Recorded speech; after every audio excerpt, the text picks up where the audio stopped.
Hello and welcome back. I'm Dylan. This is Fret Ninjas, and so I want to talk a bit about sort of like now the actual approach to start playing, um, and importantly, the sort of position we get ourselves into when playing the guitar, and for me, a lot of it, and when I tell my students like, it's the approach to playing the guitar should be fun. It should be fun.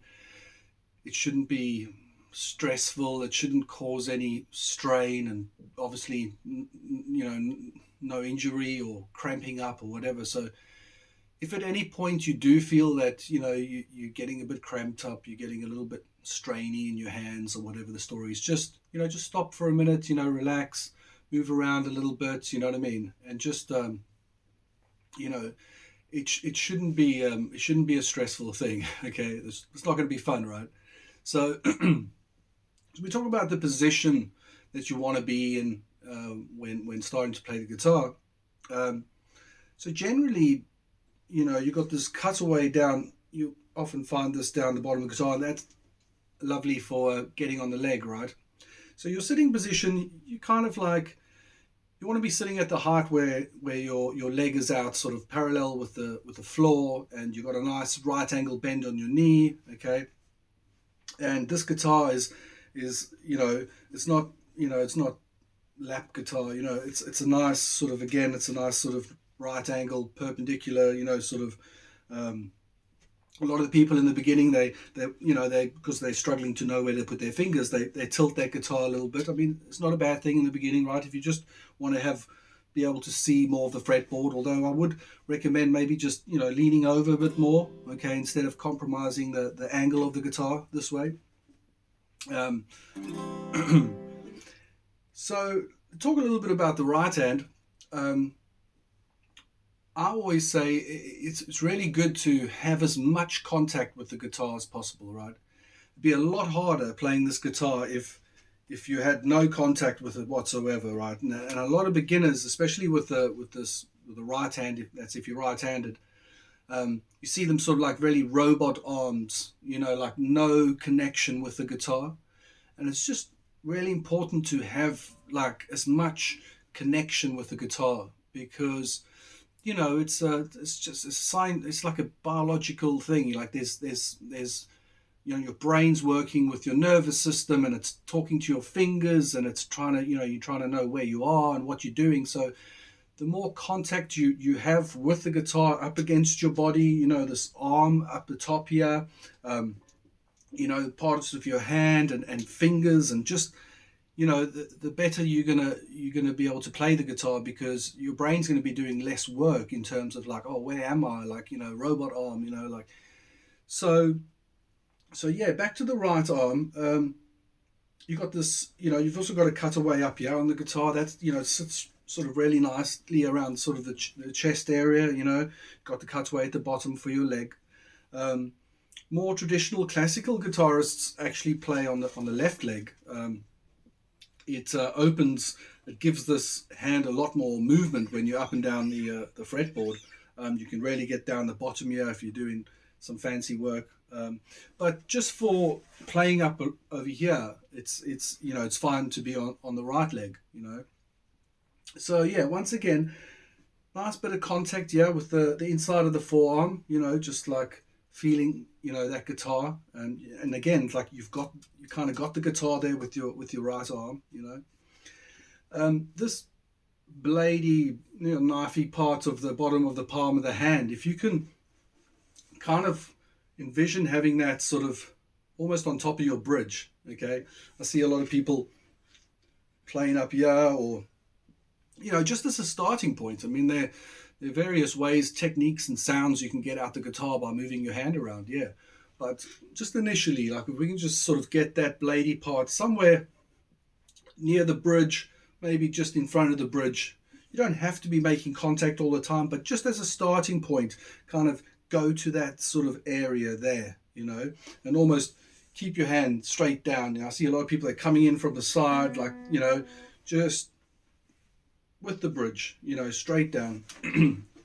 I would recommend using a pick. Um, you don't necessarily have to if you're starting out. I mean, they're very inexpensive. If you're starting out, I would recommend something, the thickness, they all come in like different thicknesses, something around the half, you know, the 0.5 millimeter mark, zero point 0.7, somewhere around there. Lighter picks are really good for, like, you know, strumming through really quickly. Heavier picks like your 1 millimeters, your 1.2s, etc. That's for more like maybe lead work.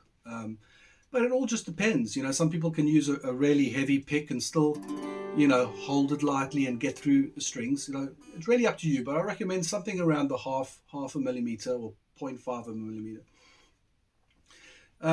Again, there's so many ways of holding the pick, and you know, there's no real right or wrong way, because there are plenty of famous guitarists out there that do the weirdest things. So, you know, but as a starting point, I would say almost like if you were holding that between your first finger and your thumb and it was pointing out that way, and then maybe just put a slight sort of angle on it. So maybe like at 45 degrees or something along that sort of line.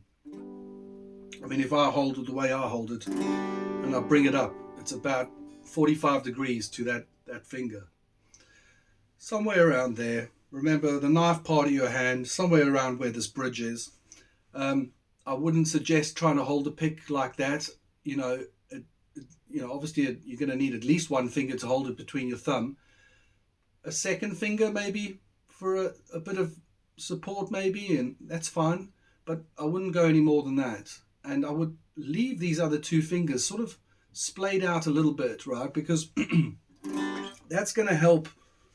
Again, when you're strumming and you're doing bits, you've got this, like, you can sort of every now and again, you've just got this idea of where the guitar is, right? It's all about making contact with the guitar. Playing a guitar out in space is, and you know, it's just not going to happen, right? You really want to get that nice and close in with you, you know, hug it, you know, feel it. You've got this, you know, you've got this grip, you've got this, you know where it is. It's there with you, you know. It's an extension of your body, right? That's what it needs to be. So you've got your arm up there, you've got this bladey part near the bridge, you've got your hold on your pick, nice sort of 45 degree, you've got your fingers splayed out, right? And just, you know, sit there in the beginning.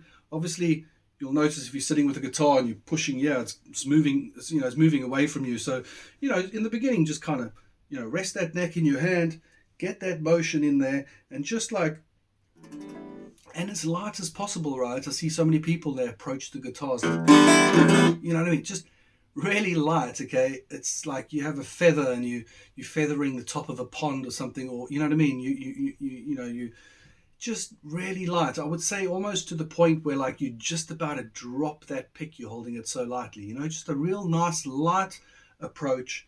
Get into position, know where your guitar is, and just get that feeling of running that pick across the strings, you know, and start feeling that and hear that tick tick tick tick tick. You know, you want to hear that tick tick. You know, it's not supposed to be. You're not trying to. You want the pick to go through the strings. You're not trying to stop it. Okay, so nice and light, and just over the top of the strings, right?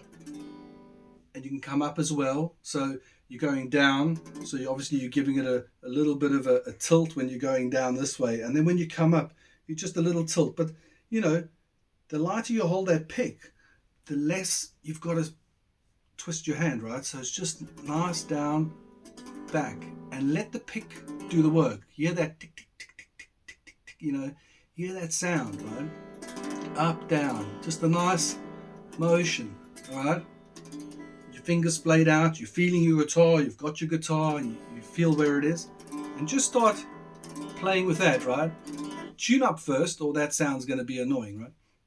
So nice up down motion, right? Just feel that,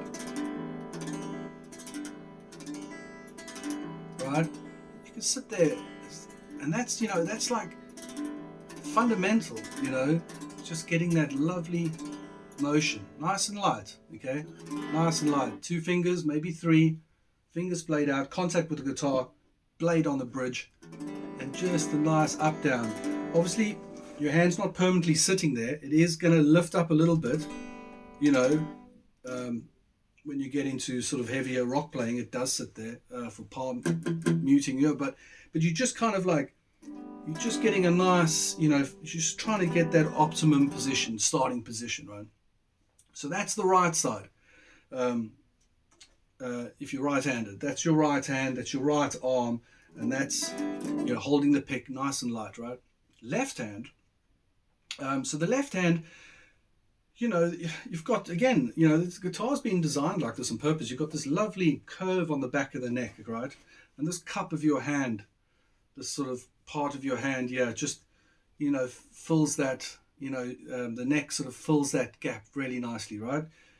Different guitars, slightly different shapes on the back, then generally like a D, C sort of shape there.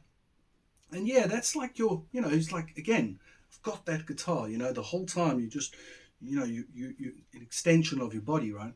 And you've got that guitar there. And the next thing I just want to talk about is the best, when we start putting our fingers on the fretboard and we start making notes, or we start making chords and stuff, right? The optimum place to put your finger is not on the silver frets, okay? We don't put our finger on the fret. We actually put our finger in the space between the frets, right? So remember when we spoke about how that music works, every time we move, it changes the note, because of now we're changing the distance from the bridge to the next fret, the next silver, bit of metal. And that's what changes these notes and tonalities within the musical alphabet, right? The optimum place for your finger really is not on the silver things, right? In between. And I wouldn't say exactly in the middle, although you'll get an okay sound there. It's almost a little bit closer to the fret on that side, okay? So again, not on the silver things. We don't put our finger on the silver, on the frets. The middle is okay, but maybe somewhere between the middle and the fret that's closest to the bridge, okay? So if we're putting finger number 1, right, on string number 6, the big one, on the first fret, we're looking between 0 and 1, we're looking at the middle there, and then just tuck it in. So you're almost tucking that finger in just behind the fret, okay? And we can hear that, right? So if I put my finger in the middle and I push down, that's a clean note, okay? That's clean. If I start sliding my finger back, right? Listen carefully. We start to get some buzz, right? That's because it's not making proper contact with the fret anymore, right? We come back to the middle, push down. Okay, sounds decent. If we move it a little bit closer to the fret, it's a real solid, clean sound, right? Now, if we move it onto the fret, goes dead again, right? So, on the fret, no. Back, tucked in, perfect. Middle, still okay in the middle. We move it further back, not good, especially down this side of the guitar. So again, if we put our finger on fret 5, we look for the dot, okay? Dot on 3, dot on 5, finger, 6th string, big string, in the middle, little bit closer to the fret, okay? So always like, that's the sort of philosophy. When you're putting your finger down, 3, you see the dot, you go in between the frets in the middle, but a little bit closer that way. That's the perfect position for your finger. You're going to get the best sound there, okay? Cool. We'll leave it there for now. I think we'll come back with the next video, and we'll play around with one string and we'll come up with a tune, and we'll just see if we can navigate that one string, hitting the right fret numbers and getting that nice clean sort of sound, right? Cool. So, yeah, join me for the next vid. See you later. Bye.